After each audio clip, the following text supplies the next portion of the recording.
nolosha adduunku waa safar kooban oo ay ku lamaan yihiin tijaabooyin, fursado, iyo ujeeddooyin waaweyn. Waa wakhti ku meel gaar ah oo qofka lagu tijaabiyo aakhiradiisa, waana marin muhiim ah oo lagu kasbado raalli ahaanshaha Alle subxaanahu wa tacaala.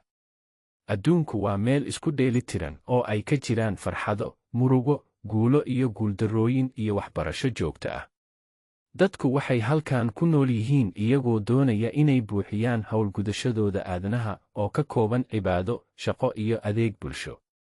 Waa nolol ku qotonta isku day ah in qofka uu noqdo mid u adeegaya dadkiisa, dalkiisa iyo diintiisa.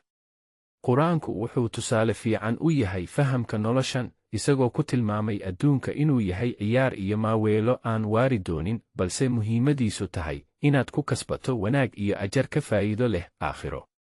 Ogow, nolosha adduunku waa ciyaar iyo maaweelo iyo qurux iyo isfaan iyo tartan xoolo iyo carruur oo kale. Suurat Al-Hadid 2 eber.